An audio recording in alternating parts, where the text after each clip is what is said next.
bienvenue à cette nouvelle saison de l'Observatoire de la modernité, consacrée, comme vous avez pu le lire et l'entendre peut-être ici ou là, à la société liquide.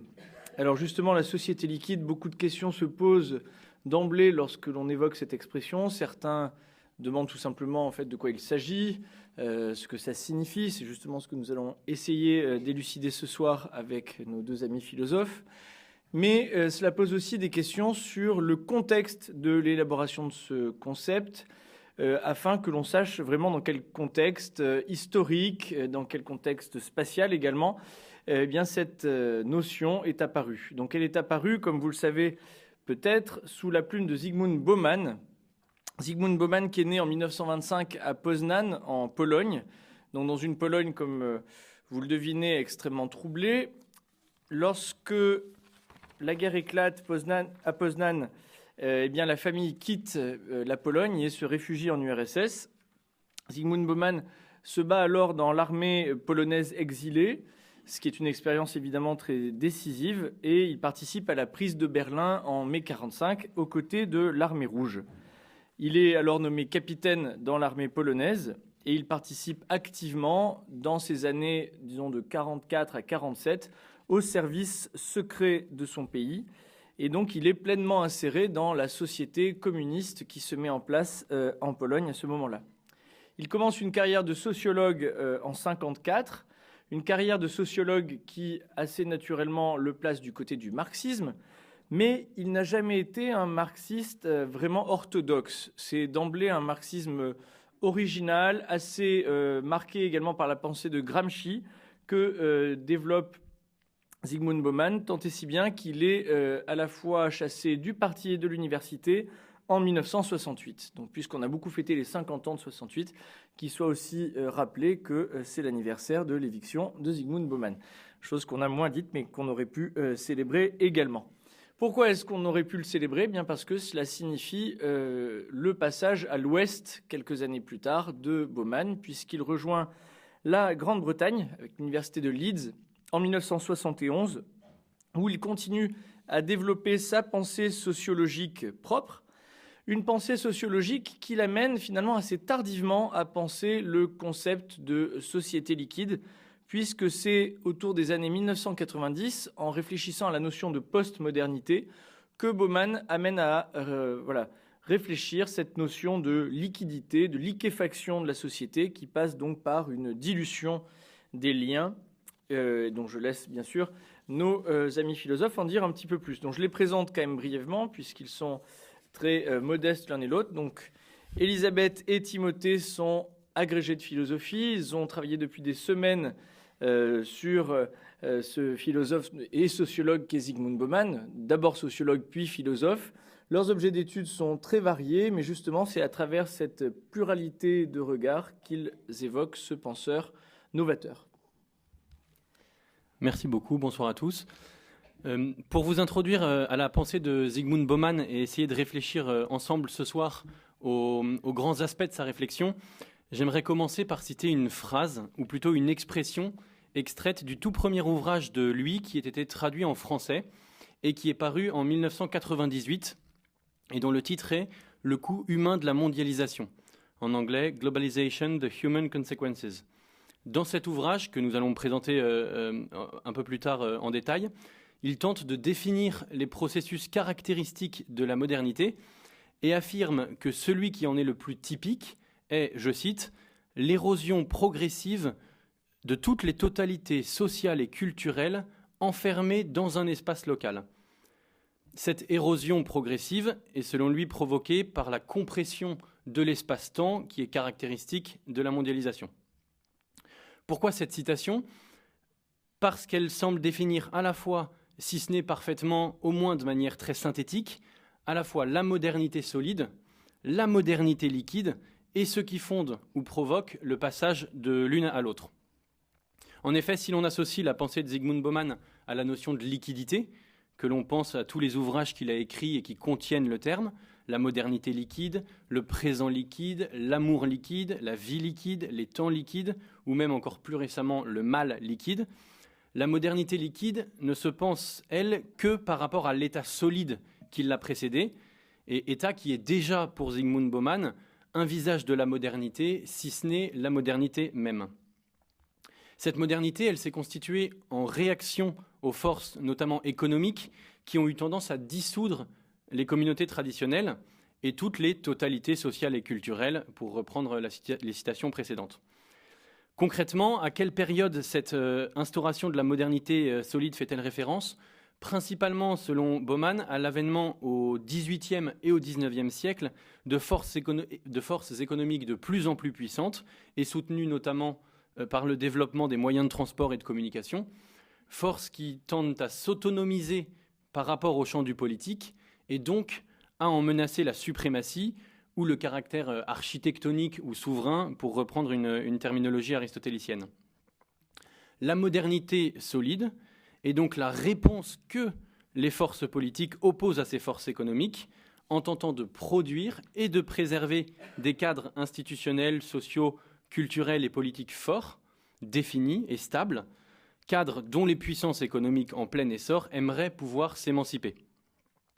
Ces cadres vont, selon lui, trouver un lieu d'expression privilégié dans la forme de l'État-nation qui impose les normes, des règles, des limites.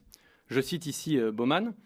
« La notion d'État désigne une formation revendiquant le droit légitime, tout en possédant les ressources nécessaires, de forger et de faire appliquer les règles et les normes organisant le cours des affaires au sein d'un territoire donné. » Donc le territoire donné, pour ce qui est de la modernité solide, renvoie à ce que Bauman appelle le no man's land économique, que les grandes puissances financières avaient contribué à faire émerger au niveau mondial, c'est-à-dire à un niveau qui n'est plus celui de l'espace local, mais qui devient supralocal.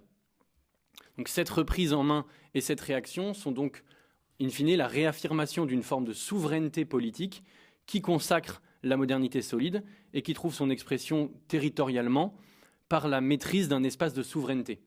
Pour Bauman, d'ailleurs, la notion d'État territorial est un pléonasme. J'aimerais citer ici aussi Cédric Biagini, qui est l'auteur d'une présentation très convaincante de la pensée de Zygmunt Bauman dans un ouvrage collectif intitulé « Radicalité, 20 penseurs vraiment critiques ». Et donc je le cite, « Le principe de la souveraineté territoriale exclusive et indivisible constitue le cœur de la modernité solide.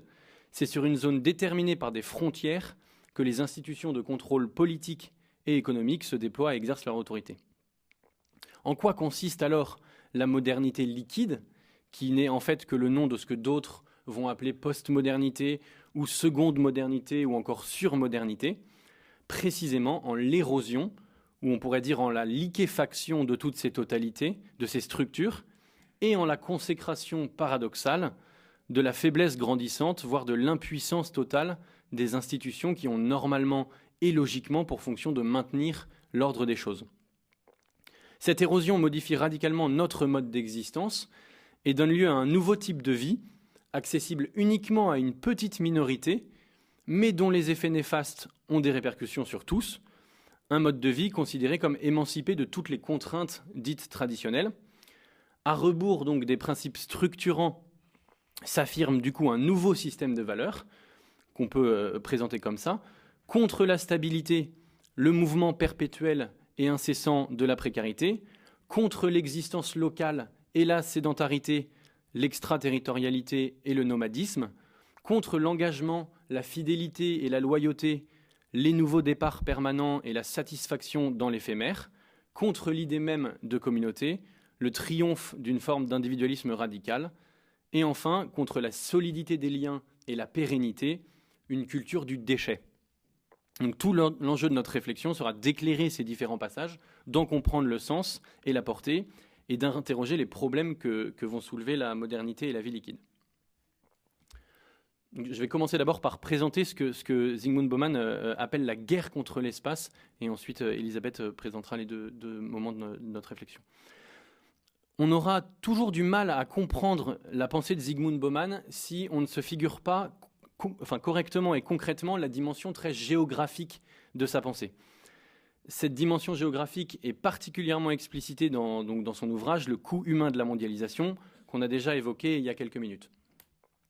Dans ce livre, il développe ce qui nous semble être une des thèses fondamentales de sa pensée et qu'il formule comme suit.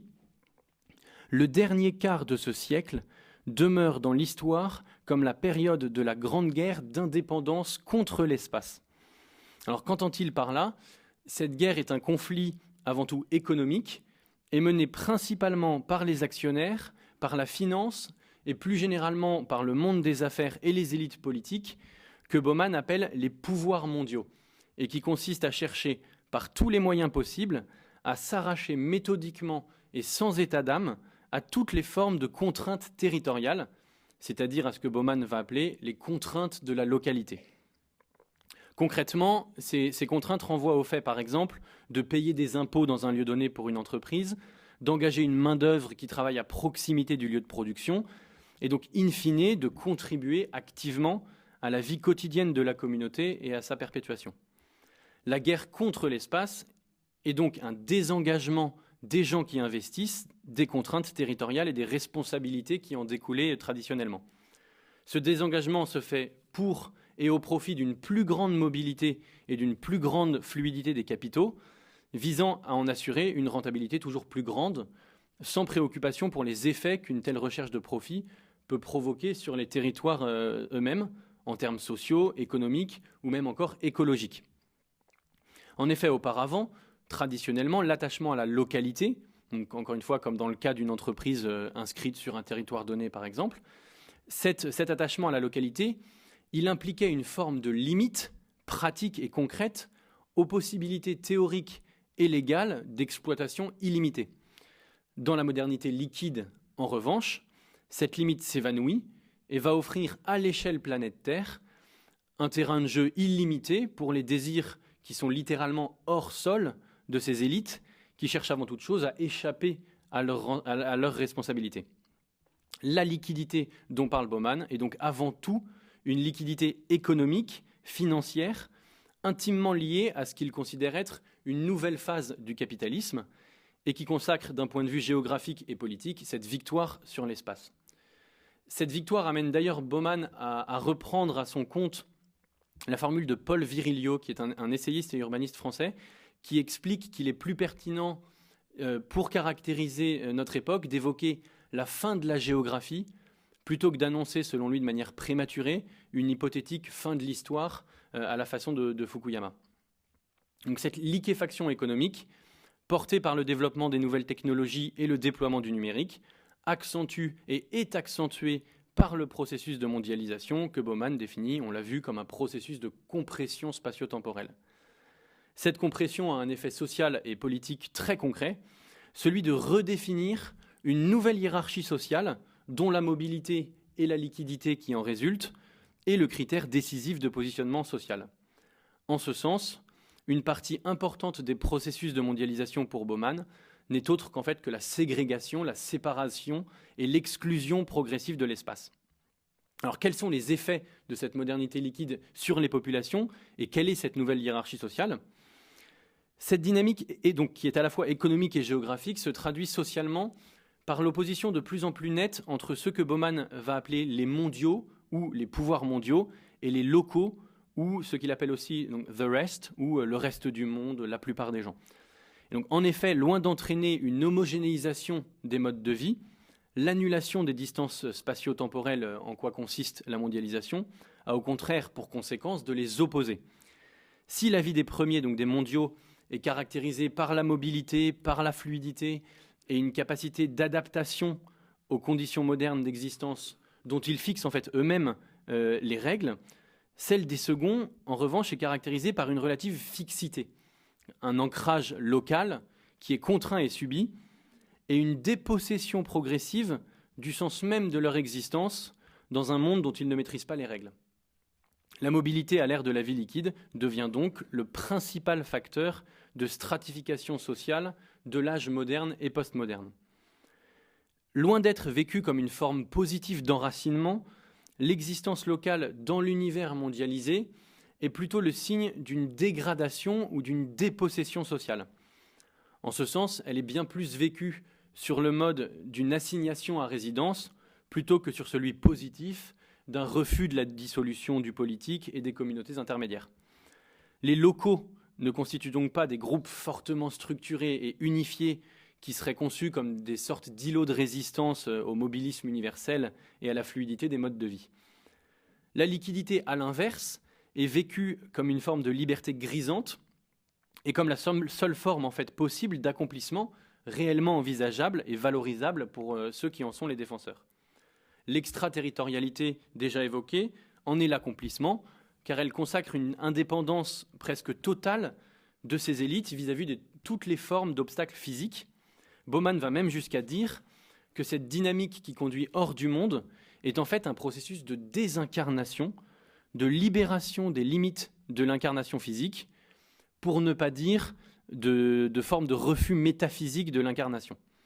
Pour reprendre son expression qui est très parlante, dans le cyberespace, les corps ne comptent plus.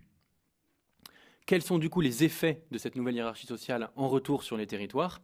Mais cette opposition a bien évidemment des conséquences sur l'organisation de l'espace, organisation qui a elle-même des effets sur la structuration politique du monde.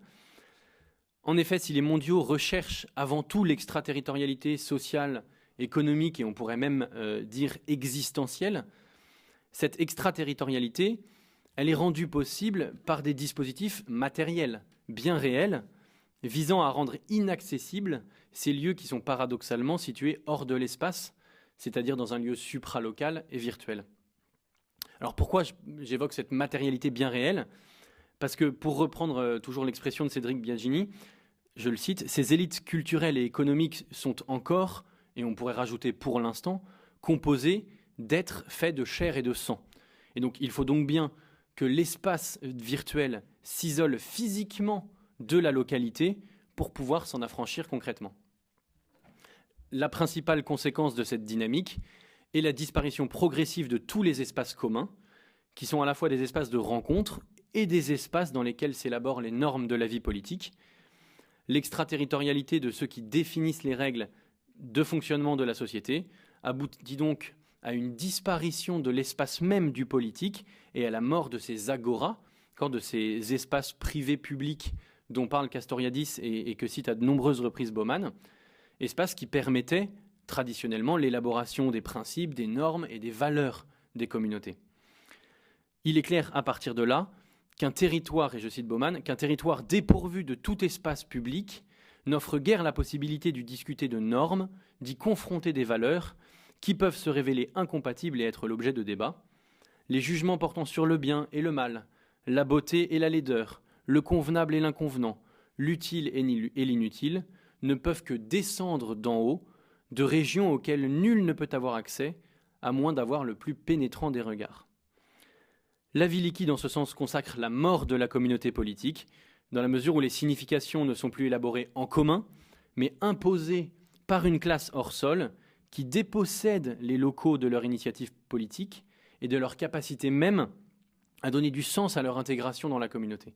Cette imposition est aussi de facto la mort de l'égalité et la mort de la possibilité même de l'autodétermination, c'est-à-dire d'une société en fait conçue comme le fruit d'un partage minimal et d'une construction commune. Presque littéralement, les locaux sont ainsi expropriés de leur propre localité, mais aussi expropriés de ce que Bauman appelle leur pouvoir de résistance éthique, et par lesquels ils pouvaient traditionnellement faire entendre leur voix dans le jeu de concurrence des voix, en quoi consiste la vie politique elle-même. Cette imposition par le haut est d'autant plus problématique qu'elle est le fait d'une minorité, non seulement à l'échelle nationale, mais également à l'échelle planétaire. Elle est donc profondément oligarchique, et son pouvoir est démultiplié par les outils qui en ont permis l'avènement, outils que sont par exemple le numérique et la dématérialisation des échanges qu'elle rend possible. Ainsi, les fondements de la vie liquide moderne consistent notamment en une guerre contre l'espace menée par l'élite extraterritoriale contre le local et contre ce qui devrait être un pouvoir réellement et véritablement politique. Voilà, donc Timothée vient nous expliquer le premier trait fondamental de la société liquide qui est cette guerre contre l'espace, cette extraterritorialité. Et à mon tour, je vais vous dépeindre deux autres traits de la société liquide telle que la dépeint Bauman, qui sont la fluidité du monde et de la vie, d'une part, et d'autre part, le consumérisme qui régit et organise la société liquide. Donc déjà, on va essayer de comprendre en quoi le monde dans la société liquide est un monde fluide. Donc la société liquide liquéfie à la fois la vie collective et la vie individuelle en se plaçant en opposition au solide, c'est-à-dire à tout ce qui demeure, ce qui tient, ce qui résiste. Elle est l'attribut de ce qui passe, de ce qui ne peut jamais garder longtemps sa forme et sa trajectoire.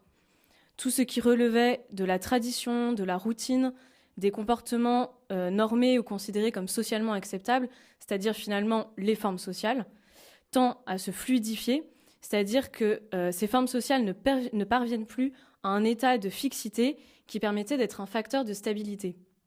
Elles ne se maintiennent plus dans la durée, elles se renouvellent en permanence et à un rythme de plus en plus accéléré, si bien que, en fait, elles se décomposent avant de se solidifier.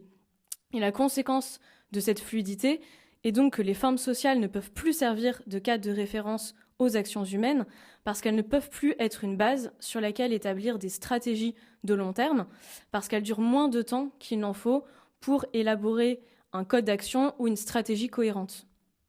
Ainsi, il n'y a plus de forme sociale ou de réalisation individuelle à même de constituer un bien durable pour les personnes. Donc tout cela met les gens aux prises avec une incertitude généralisée et une peur diffuse. Ils se sentent menacés par un changement incessant et inévitable qui leur interdit tout répit et où, à la moindre seconde d'inattention, ils risquent d'être exclus sans appel du grand jeu moderne. Et Bauman recourt à l'image des chaises musicales pour illustrer cela, pour illustrer ce qu'est la vie liquide pour un individu. Et de la même façon, n'importe quelle aptitude ou n'importe quel atout peut se transformer à tout moment en un handicap ou en une infirmité. Or, l'individu ne peut pas agir directement sur les causes de cette anxiété puisqu'il n'a aucune prise sur ce changement qui emporte son existence. Dès lors, son surplus de peur va se fixer sur des objets de substitution. Et avec la seule et maigre marge de manœuvre qui lui échoit, chacun ne peut que calculer et essayer de minimiser les risques qu'il encourt, lui et ses proches, dans un monde imprévisible. Or, ces peurs génèrent un gros capital marchand. Bauman donne l'exemple des Américains, où il explique qu'aux États-Unis, les 4x4, qui sont synonymes de sécurité, représentent 45% des ventes automobiles. Donc ces peurs génèrent un gros capital marchand et elles sont d'autant plus entretenues par le marché qu'elles font vendre et qu'elles font gagner le plus d'audience aux masses médias qui donc alimentent également ce système. Or, ces nouvelles peurs affectent, voire révolutionnent notamment notre perception de la ville. On assiste à un renversement du rôle historique des villes qui perdent leur statut d'abri et de refuge pour devenir la principale source de danger. C'est-à-dire que désormais, l'insécurité n'est plus à l'extérieur des murs de la ville, mais en son sein. La ville devient un espace où règne une peur omniprésente, ce que viennent illustrer la multiplication des caméras de surveillance, les gardes placés à l'entrée du moindre bâtiment, ou encore l'explosion des gated communities aux États-Unis, mais maintenant aussi en Europe. Donc ces sortes de bunkers modernes qui sont bien plus fermés que communautaires. Et dans les pays pauvres, les villes deviennent des sortes de camps de réfugiés pour les expulser de la vie rurale, qui se concentrent dans des bidonvilles et qui souffrent du chômage, puisque la croissance économique ne suit pas le rythme de l'exode rural qui est imposé par la mondialisation dans ces pays. Et Bauman parle même d'une architecture de la peur et de l'intimidation qui reconfigure totalement les espaces urbains. Il donne l'exemple des sièges sociaux des entreprises qui se retirent des centres-villes pour rejoindre des environnements artificiels conçus comme des décors de ville pour mieux cacher que leur construction est en réalité une fuite de la vie réelle, de la ville réelle, pardon. Et leur lien, donc le lien de ces lieux qui concentrent les sièges sociaux, leur lien avec la ville devient contingent, fragile, artificiel, et la ville est reléguée au rang d'espace des insécurités. Et Bauman fait référence notamment à la France et au quartier de la Défense, qu'il convient d'admirer de loin, mais qu'on ne visite pas. Et la conséquence de ces mouvements urbains est une raréfaction des espaces publics auxquels on accède sans aucune présélection à l'entrée et qui, normalement, sont les lieux par lesquels des inconnus vivent ensemble tout en restant des inconnus. Or, l'inconnu étant aussi le risque de l'imprévisible, l'inconnu, c'est celui qui est différent de moi, et donc en supprimant ces lieux de rencontre avec les inconnus pour se réfugier dans des îlots de similarité, on rend plus compliqué et moins apprivoisé, moins accepté la cohabitation avec la différence. Et une autre conséquence, c'est que le domaine public est réduit à un espace inutilisable, survivant difficilement entre des poches d'espace privé. Donc tout cet urbanisme rend les villes plus inhabitables et plus anxiogènes. Donc la liquéfaction de la vie dans la société liquide suscite chez l'individu, on vient de le voir, de nouvelles peurs, mais elle a aussi des conséquences sur les collectivités et sur le rapport de l'individu au collectif. Le contexte, on l'a vu, est celui d'États-nations qui n'incarnent plus vraiment le pouvoir. Le contexte est celui aussi d'une perte de confiance dans l'efficacité de leur action, d'un désaveu de la classe politique qui essaye de faire croire qu'elle dispose encore de moyens d'action, ou encore du démantèlement des cadres institutionnels. Et tout cela sape l'idée même de communauté nationale. Or, la dissolution de l'appartenance à une communauté nationale a pour effet de changer les figures de réussite promues par la société et de transfigurer le rapport de chacun à la communauté. Bauman en veut pour exemple le glissement séculaire de la figure du martyr au héros, puis le glissement de la figure du héros à celle des célébrités. Comme l'a montré René Girard, qui est cité par Bauman, la vérité du sacrifice du martyr est que la force ne prime pas le droit, la force ne garantit pas le vrai, et c'est donc le martyr est un acte solitaire et totalement gratuit, qui préfère la mort au mensonge. Alors que le héros, quant à lui, contrairement au martyr donc, calcule les pertes et les profits de son sacrifice, qui doit avoir un effet qui ne pourrait voir le jour autrement, et dont l'essence dépend donc de ce en quoi cette mort affecte le monde après coup. Or, la promotion du héros est liée historiquement à la construction des nations, qui avaient besoin du patriotisme et d'une mobilisation spirituelle jusqu'au sacrifice pour imposer sa puissance, l'unification d'un territoire, la souveraineté, etc. Mais la souveraineté des États a justement été découpée et distribuée, comme l'a expliqué Timothée, dans l'espace extraterritorial planétaire, et les États sont de moins en moins en mesure de tenir des promesses, que ce soit en matière économique, sécuritaire, politique, etc. Donc, ayant moins de promesses à tenir, ces États ont aussi moins besoin de sacrifices et de dévouement patriotique. Ils n'ont guère besoin que de consommateurs satisfaits, occupés à leurs propres affaires. Et les instincts patriotiques sont donc soldés au privé. Structurellement, il y a 2 raisons à ce que la société liquide n'ait que faire de héros dont le geste heurte 2 piliers de la vie liquide. Le premier, c'est que le héros sacrifie sa satisfaction présente au nom de buts lointains. Et le second, c'est que le héros sacrifie sa satisfaction individuelle au nom d'un groupe ou d'une cause. Alors que la société liquide, pour sa part, ne jure de mettre le bonheur à la portée de chacun sans mise à l'épreuve héroïque, sans souffrance, par des moyens faciles et achetables. Dès lors, de qui la société liquide fait-elle l'éloge ? Eh bien, des célébrités qui accèdent à ce statut non pas en raison de leurs actes et de la mémoire collective qui reste de ces actes, mais en raison de l'abondance de leurs images et de la fréquence de leur apparition dans les médias et dans les conversations privées. Ils deviennent les principaux facteurs du lien social. Et ces célébrités ont des traits qui répondent parfaitement à la société liquide. L'assemblée de leurs adorateurs peut être dissoute à tout moment, signe d'un monde qui promeut l'éphémère avant tout et qui dispense de toute forme d'engagement. Et on comprend qu'une société qui porte au nu de tels modèles est une société qui a adopté le mouvement perpétuel comme principe même de fonctionnement. Depuis les Lumières, la modernité a échangé la peur du changement contre la peur de la stagnation. Parce que le changement n'est plus vu comme un coup subi du destin, il devient une réalité positive qui augmente le contrôle humain sur nos destinées. Il est le pendant de notre croyance en l'action. Déjà, dans la modernité solide, régnait le double présupposé que les choses pouvaient être changées et que c'est l'homme qui avait le pouvoir de les changer. Mais dans la modernité solide, cette action devait amener l'émergence d'un monde commun, un monde meilleur parce que mieux géré.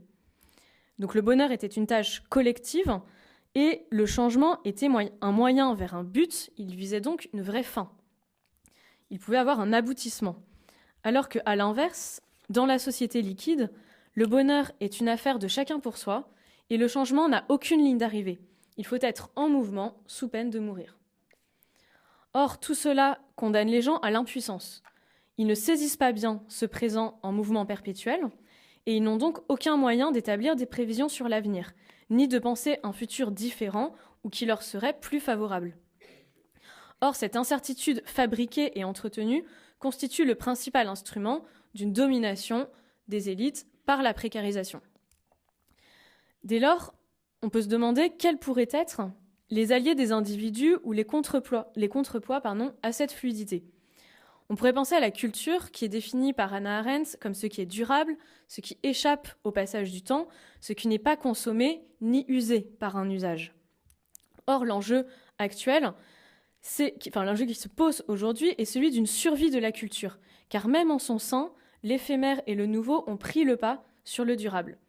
Et l'art contemporain, fait de happenings, de performances, d'événements en tout genre, en est l'illustration parfaite. Ainsi, cette fluidité dessine les contours d'un individu à qui on demande avant tout d'être flexible, de n'avoir aucune attache, dans un monde où il est malvenu et imprudent de s'habituer, que ce soit à un emploi, à un talent, à un milieu ou même à une façon de faire. Or, cette nouvelle manière d'être au monde est le moteur de la culture de consommation. Ce qui nous amène donc à notre dernier trait fondamental de la société liquide, qui est une société consumériste. Une société de consommation est une société qui promet de satisfaire les désirs humains d'une façon qu'aucune autre société ne fut jamais capable de concevoir auparavant. Mais cette promesse de satisfaction ne reste séduisante et efficace que si le désir n'atteint jamais vraiment son point d'aboutissement, que si la société parvient à rendre la non-satisfaction permanente et la consommation continuellement nécessaire. Donc elle multiplie les promesses, qui sont de fausses promesses, qui ne comblent donc pas nos désirs, mais ne tarissent pas non plus la consommation. Mais il y a un tel excès, une telle quantité de promesses, que le consommateur peut fuir sa frustration et le découragement des promesses non tenues en allant poursuivre de nouvelles promesses. Et ce qui commence comme un besoin doit se résoudre en une crainte ou en une contrainte, ou en une addiction. Donc le consumérisme n'est pas un moyen d'arriver à ses fins, de posséder ce dont on a besoin. Il n'a pas de point final ou de ligne d'arrivée. C'est une activité autoréférencée qui a pour seul but sa propre perpétuation. Donc la consommation comme activité individuelle ne date pas d'hier. Ce qui en revanche constitue, sinon une rupture, du moins une nouveauté, c'est que la consommation est d'abord de nature sociale et ensuite seulement de nature psychologique et comportementale. Le consommateur individuel est pris dans le cadre d'une société de consommation qui interpelle ses membres avant tout, voire exclusivement, en tant que consommateurs. Donc la capacité à consommer finit par définir le statut social. Alors bien sûr, les individus sont encore considérés comme des producteurs, le travail n'a pas disparu, mais ce n'est qu'à titre secondaire que la société les engage comme tels. Dès lors, les cadres sociaux et les relations interpersonnelles sont refaçonnés à l'image des moyens et des objets de consommation. Pendant la phase solide de la modernité, la société s'occupait de gérer des corps afin de les conformer à un certain type d'action et à un mode de vie qui était ce requis par les deux lieux fondamentaux de la modernité solide, qui étaient l'usine et le champ de bataille. Seul importait donc le corps du travailleur potentiel. On attendait des individus qu'ils soient capables d'obéir aux ordres, de respecter des règles, d'accepter leurs conditions, de se soumettre à la routine, à une certaine éthique de travail, bref, à une vie de labeur. Mais un processus d'émancipation de ces modèles comportementaux très normés a abouti au triomphe des droits de l'individu et à une affirmation de soi, et désormais la société consumériste mobilise différemment ses membres. Maintenant que l'habitat naturel n'est plus l'usine ou le champ de bataille, mais le marché, elle entend gérer des esprits plus que des corps. Elle attend des individus qu'ils réagissent rapidement et sans réserve au charme des marchandises. Et elle s'attaque notamment aux enfants, dont elle cultive la dépendance aux achats. L'âme des enfants subit un siège, écrit Kiku Adato, qui est cité par Bauman, un siège mené par les pressions financières d'un marché de la consommation agressif et en perpétuelle expansion. On apprend par exemple que 89% des enfants américains âgés de 8 à 14 ans sont sollicités par leurs parents pour donner leur avis sur les produits achetés par leurs parents. C'est une étude qui datait des années 2000. La plus grande révolution opérée par le syndrome consumériste, par contraste avec le syndrome productiviste qui l'a précédé, c'est le renversement des valeurs attachées à la durée et à l'éphémère. Le consommateur traditionnel, figure de celui qui aurait adhéré au grand récit de la consommation établi dans les années 60, devient l'ennemi à abattre, car il se comporte comme si les biens proposés par le marché étaient là pour combler ses besoins et lui permettre de retourner à un état de tranquillité, un état d'équilibre, une fois son désir satisfait. Mais un consommateur satisfait, c'est la pire des menaces. Dans la société liquide consumériste, un consommateur ne doit jamais connaître le repos. Il n'est pas là pour posséder une bonne fois pour toutes, pour s'approprier durablement les biens et les accumuler. Non, sa vie doit se décomposer en une multitude de nouveaux commencements, de nouveaux achats. Le consumérisme ne joue donc pas tant sur l'accumulation de biens que sur la multiplication des sensations physiques. Or, cela place le corps au milieu de toutes les attentions, celle du marché et celle du consommateur lui-même. Le corps est hissé au rang de valeur ultime, il devient une fin en soi, son bien-être constitue l'objectif premier de toute activité de vie. Mais il devient en même temps une source d'anxiété perpétuelle, parce qu'il doit être performant dans son nouveau rôle d'outil de fabrication de sensations agréables. Et dans un cercle vicieux que l'on comprend bien, cette anxiété qui entoure l'entretien du corps fait bien sûr les délices du marché qui se jettent dessus, en tentant d'offrir les offres les plus alléchantes pour réduire cette anxiété qu'il a lui-même causée. On voit bien ici combien il s'agit d'exciter les désirs et non de les satisfaire. Et cette injonction faite au corps de produire en continu des sensations agréables est concentrée dans le concept de forme, qui a pris le relais du concept de santé. Or, le fait d'être en forme ne peut être délimité par des critères objectifs ou par des normes. Il n'y a donc pas de limite possible à la course pour la forme. Non seulement l'acquisition et le maintien de la forme exigent une attention de tout instant, mais surtout la forme peut être toujours améliorée, ne serait-ce que parce que produit en nous la comparaison avec les autres. Donc cette lutte jamais achevée pour obtenir la forme est une contrainte qui se change vite en addiction. Et quid du corps dans tout cela ? Nous exerçons sur lui un degré de contrôle sans précédent, contrôle qui a été promu au rang de devoir. Les moyens de contrôle se sont multipliés en un plus vaste éventail de choix, mais ils n'ont pas disparu. Le corps est toujours aussi régulé socialement qu'avant, simplement les instances de régulation ont changé. Mais le gain n'aura donc pas été un gain de liberté. En outre, cette lutte pour notre corps reconfigure notre rapport au monde extérieur, qui devient une source de danger perpétuel. Tout ce que nous ingérons ou inhalons, tout ce qui trace sa route à l'intérieur de notre corps, peut contrarier le régime que nous avons conçu pour lui. Revenons-en au fonctionnement général du consumérisme. Le mot d'ordre est vitesse, excès et déchet. Il s'agit de réduire le fossé qui sépare dans le temps l'utilité d'un bien de son inutilité, sa désirabilité de son rejet. C'est le triomphe du « je ne regrette rien », les dates limites d'utilisation, comprendre les dates limites de jouissance, se rapprochent de plus en plus des dates d'achat. Mais le consommateur le plus performant, c'est éprouver le désir de la mise au rebut des choses, qui est pour lui une promesse de rajeunissement, de recommencement, par le nouvel achat à venir pour remplacer celui que l'on jette. Or, ce nouveau rythme effréné, cette quête de l'expérimentation continue par le marché, exige une quantité d'objets disponibles sans précédent, d'où l'excès de production qui se résout en un excès de déchets. La mise à la poubelle est la destination finale de tout objet de consommation. Elle rassure le consommateur qui n'a pas à se sentir engagé par un choix d'achat et elle nourrit une culture du désengagement et de l'oubli. Donc le déchet est le produit de base, sans doute le plus répandu, de la société de consommation liquide et il est même le seul objet qui peut prétendre à une certaine durabilité. Aussi, le traitement des déchets est-il l'un des grands conflits que la vie liquide doit affronter ? Et un autre défi tout aussi immense est d'échapper à la menace de devenir soi-même un déchet.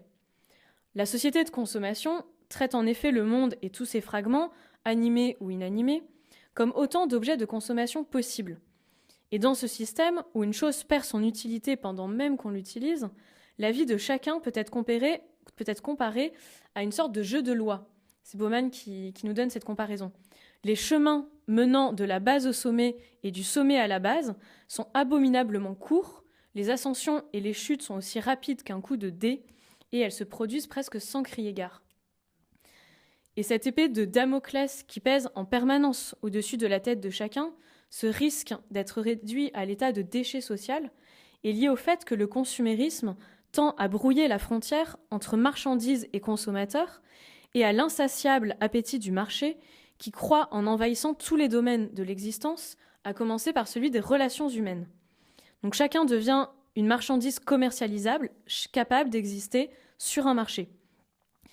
Dans notre contexte de capitalisme assez décomplexé, on a ainsi pu lire des publicités pour un site de rencontre qui disait « Au supermarché des rencontres, les femmes font de bonnes affaires ».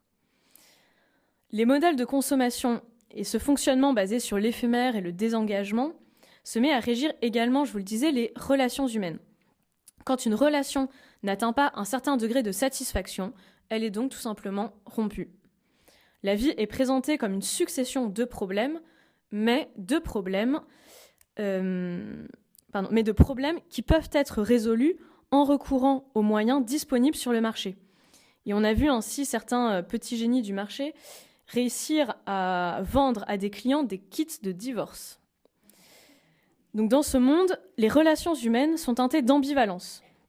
Embarqués dans le mouvement perpétuel, nous avons plus que jamais besoin de liens solides en guise de repères, mais ces mêmes liens sont toujours un fardeau, une attache qui entrave notre propre mobilité, notre flexibilité. Le modèle des relations qui plairait le plus à la société de consommation serait donc, à la limite, ce que met en scène la télé-réalité. Quand une personne est identifiée pour nous comme un maillon faible, il faut savoir l'éliminer du jeu. Et Bauman rattache à tout cela le malaise actuel qui affecte la maternité et le fait qu'avoir des enfants est devenu un problème. D'une part, parce que avoir un enfant, c'est s'engager dans un lien qui n'a pas de date de péremption, ce qui est source d'anxiété pour l'individu liquide qui n'est pas habitué à ça. Et d'autre part, parce qu'avoir un enfant, c'est s'embarquer dans une entreprise qui n'a pas de prix fixé à l'avance, pas de remboursement garanti, et dont les obligations sont trop étendues pour tenir dans une notice. Et il cite en exemple un article au titre assez évocateur, qui est le suivant. « Vous pensiez qu'avoir des enfants vous rendrait heureuse ? Mauvaise pioche, cela vous a juste appauvri. » Donc, si l'on peut se débarrasser si facilement d'une personne devenue indésirable, il faut se prémunir soi-même contre ce risque de la mise au rebut. Il faut donc travailler pour toujours augmenter sa valeur marchande. Et l'existence des réseaux sociaux formalise et renforce cette marchandisation des rapports humains et va dans le même sens. Le succès grandissant des applications de dating qui consacrent la relégation de chacun au rang d'un objet valorisable sur un marché. Se développe ainsi un véritable marketing de la personne où chacun est poussé à mettre en place de véritables stratégies, à manager son identité. Il faut dire que l'identité n'est plus vue comme la sédimentation de ce que l'on a reçu et de ce que l'on a fait ou acquis. Elle n'est plus attachée à une appartenance communautaire. Non, l'identité est devenue un projet, une série de tâches à accomplir et à mener à bien jusqu'à un état d'achèvement infiniment éloigné, pour citer Bauman. Il n'est donc pas exigé de nous qu'on pratique réellement notre identité. En revanche, la vie liquide exige qu'on remanie régulièrement notre identité pour s'adapter aux changements perpétuels. Or, l'identité se retrouve également à l'état de problème ou de tension au niveau collectif, ce qui n'est pas étonnant, puisque l'identité a jusqu'à présent été synonyme de consistance et de continuité, soit deux opposés de la vie liquide. Et Bauman explique comment le problème de l'identité se pose différemment selon que l'on appartient au sommet de la pyramide sociale ou à sa base. En effet, les élites extraterritoriales se permettent de décomposer et de recomposer leur identité à un moindre coût et même avec plaisir et aisance en fonction des modes des rencontres culturelles. Cela leur est rendu possible dans une modernité liquide post-hiérarchique qui choisit d'abandonner les anciennes stratégies d'assimilation pour embrasser le multiculturalisme, une modernité qui a délaissé les grandes références du passé et qui n'offre guère plus que les éphémères célébrités en guise de plus petits dénominateurs communs collectifs. Donc cette nouvelle non-fixité des identités est appelée liberté par ceux qui l'apprécient. Mais leur liberté est comparable à celle du cycliste qui tombe sitôt qu'il cesse de pédaler. On ne choisit pas de continuer à choisir indéfiniment son identité. En outre, ces élites pratiquent une hybridation culturelle qui se présente comme un mélange, mais qui est en réalité une séparation et une exclusion, une séparation entre l'hybride et ce qui ne l'est pas, et une exclusion de ceux qui ne jouissent pas de l'extraterritorialité et qui n'ont donc pas les moyens de pratiquer une telle hybridation. Donc les nowhere, c'est-à-dire entre guillemets les gens du coin, pour reprendre l'expression d'un sociologue britannique, sont en effet assignés à un lieu précis, ils n'ont pas accès au grand supermarché des identités, ils sont donc condamnés pour leur part à se cramponner à l'unique identité disponible chez eux. Et ce qui leur est imposé comme changement et qui remodèle leur unique identité disponible est vécu par eux non pas comme une opération de liberté, mais comme une nouvelle règle du jeu qui a été élaborée et décidée sans qu'on leur ait demandé leur avis. Donc finalement, dans les fameux débats sur l'identité, le positionnement des gens recoupe la tension entre besoin de liberté et besoin de sécurité. Ceux qui font les frais de la guerre des identités n'ont que faire d'une liberté qu'ils estiment formelle bien plus que réelle. Ils sont trop préoccupés par leur insécurité et optent alors souvent pour l'identité comme un droit de naissance, un héritage, une marque indélébile. À l'inverse, l'élite extraterritoriale qui s'est usée de sa liberté et en tirait profit chante les mérites d'une identité sous-déterminée, non fixée, facile à abandonner et à réviser.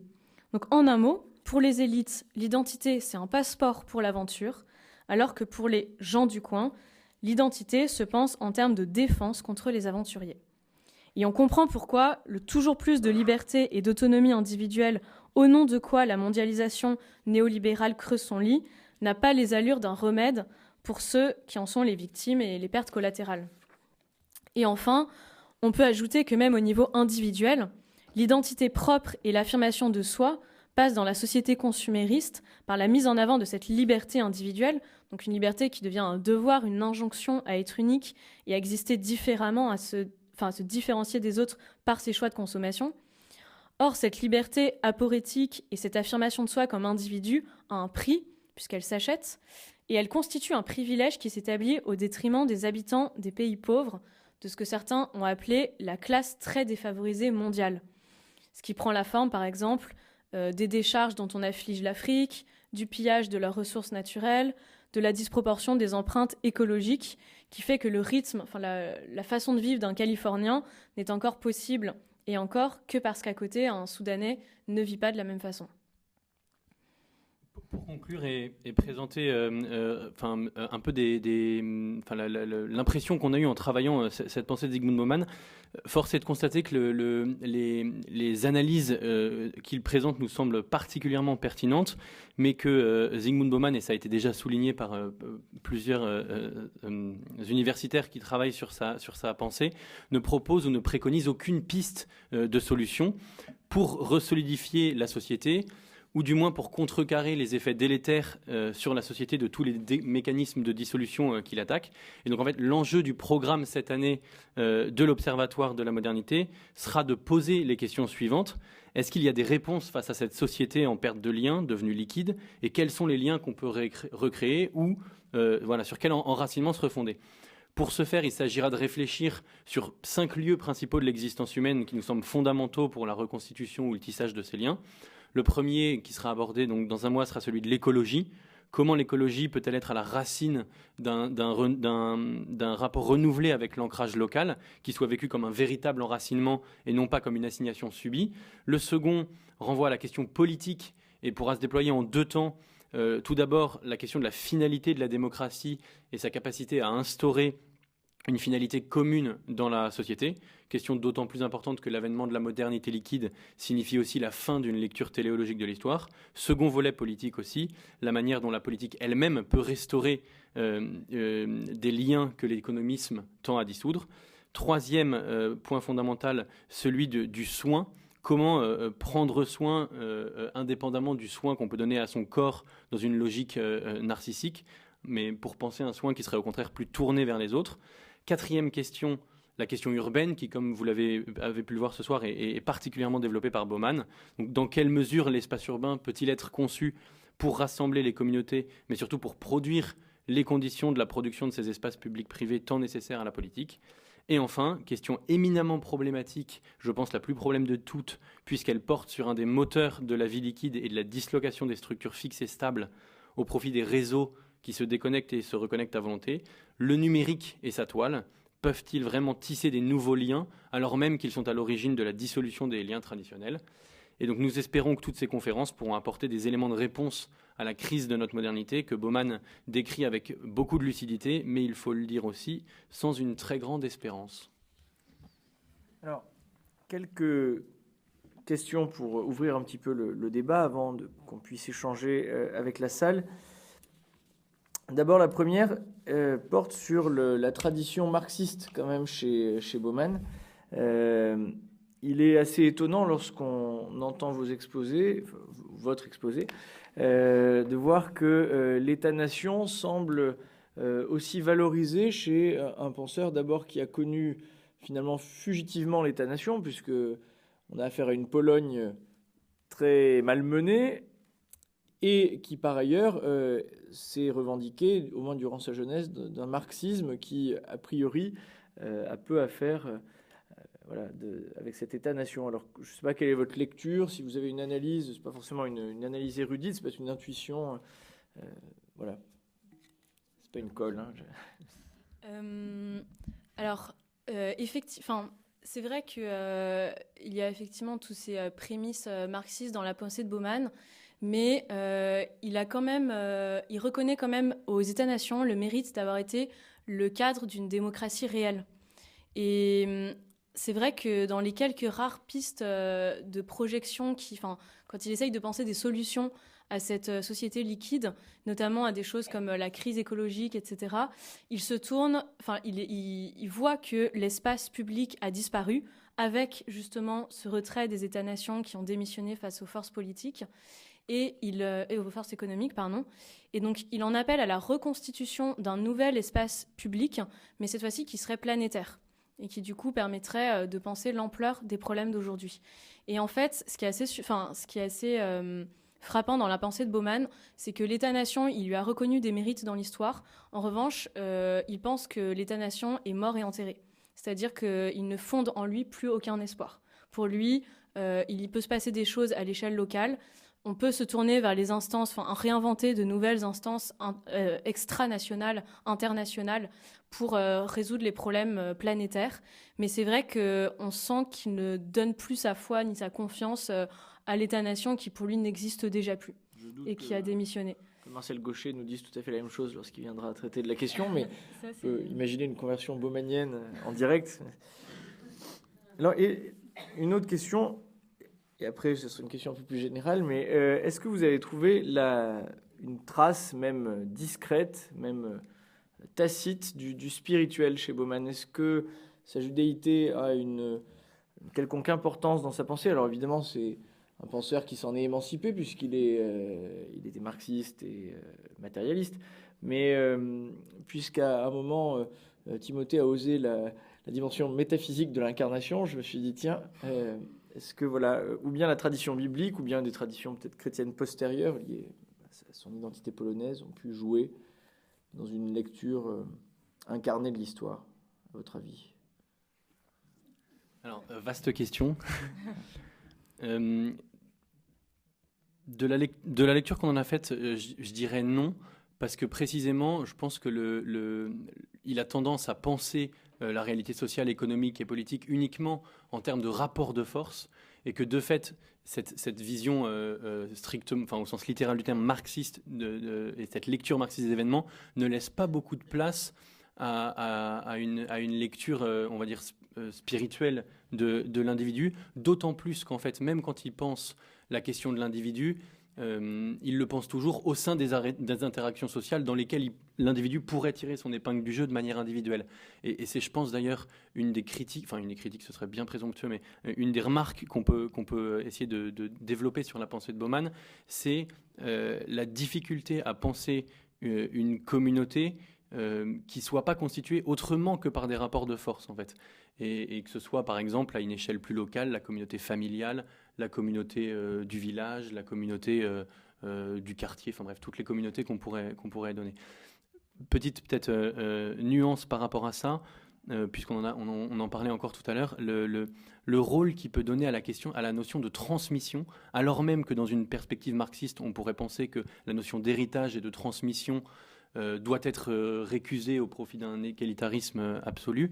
Les réflexions surprenantes qu'il a en tant que marxiste sur l'éducation et sur la transmission de la culture notamment, qui récuse très fortement une conception instrumentale de l'éducation, je pense, peuvent ouvrir à cette dimension-là. Peut-être l'héritage de Gramsci aussi, un petit peu, et d'Arendt après. Mais c'est vrai que pour continuer sur ce que tu dis sur l'éducation, il va même jusqu'à dire que le constat de Bourdieu sur le fait que les inégalités étaient liées à la transmission plutôt d'un capital culturel notamment, qui permettait aux élites de se reproduire. Il explique que dans la société liquide, on rabat tellement en permanence le jeu que ça rend presque obsolète la pensée d'un Bourdieu. Donc, ça rejoint un peu ce que dit Timothée, mais ça montre, il a quand même conscience que le logiciel marxiste, ou même bourdieusien en l'occurrence, est quand même dépassé par ce qui se passe, par les transformations de la société liquide. Il parle notamment du rôle des intellectuels, de l'intellectuel tel que la pensée marxiste, comme étant quelqu'un qui va essayer de comprendre les intérêts du prolétariat sans faire l'écho, etc. Et en fait, Bauman analyse surtout cette espèce de trahison des élites qui ont suivi ce qu'il appelle la sécession des satisfaits. Pour lui, l'élite du savoir, en fait, fait partie de cette fameuse élite extraterritoriale. Donc, elle n'est plus en mesure de prendre en charge les intérêts du peuple, des fameux gens du coin, de les guider ou d'en être les porte-parole. Donc, il y a plusieurs choses comme ça dans le logiciel marxiste qui ne reprend plus à son compte. Le simple fait même que, pour Marx, simple entre guillemets, mais un simple processus révolutionnaire pouvait immédiatement changer et totalement transfigurer la société. Il explique qu'aujourd'hui, la société est devenue beaucoup trop complexe pour qu'un simple processus révolutionnaire suffise à changer les choses, par exemple. Donc, il a des prémices marxistes et il se sert notamment de certaines analyses de Marx sur l'aliénation, etc., qui sont très pertinentes, mais il comprend que c'est un logiciel relativement... qui ne peut pas suffire, en tout cas, à expliquer la modernité liquide. Et juste pour répondre sur la question de la spiritualité, alors moi, je sais pas, j'ai pas vu effectivement de traces de son judaïsme dans sa vision des choses, j'ai pas vu ça. En revanche, j'ai vu quand même quelques occurrences du terme de spiritualité, mais ce qui est assez intéressant parce qu'il dénonce cette société de consommation, le consumérisme, et ce que ce consumérisme fait aux gens, à leur esprit, à leur liberté, à leur capacité de penser, etc. Et en fait, quand il parle notamment du fait que les enfants sont les premières cibles de la société consumériste parce que ce sont les consommateurs de demain, il explique à un moment, il a des phrases presque métaphysiques justement et assez surprenantes qui tranchent avec le reste du ton du livre, où il dit qu'on vole la spiritualité des enfants. En les traitant comme des consommateurs dès l'âge de 4 ans, on leur vole leur spiritualité. Et toute cette analyse, cette dénonciation de la société de consommation chez lui est assez surprenante parce qu'il fait un très bon état de fait. Il voit les conséquences, mais c'est vrai qu'il s'attache pas, il va pas jusqu'aux causes peut-être matérialistes qui ont permis à la société de consommation de prendre une telle ampleur. Merci beaucoup Elisabeth et Timothée pour cette lecture, ce diagnostic donc baumanien sur la société liquide. On retrouvera bien sûr les principaux éléments de ce diagnostic au fur et à mesure qu'on explorera des pistes de réponse. Aussi au fur et à mesure que l'on introduira peut-être de manière explicite, cette fois-ci, la question spirituelle dans un certain nombre des problématiques de Bauman, en mettant assez fréquemment en dialogue les sciences humaines avec les sciences divines, si je puis dire, avec la théologie. Donc vous pourrez continuer à nous suivre sur KTO et bien sûr ici même au Collège des Bernardins. Merci beaucoup.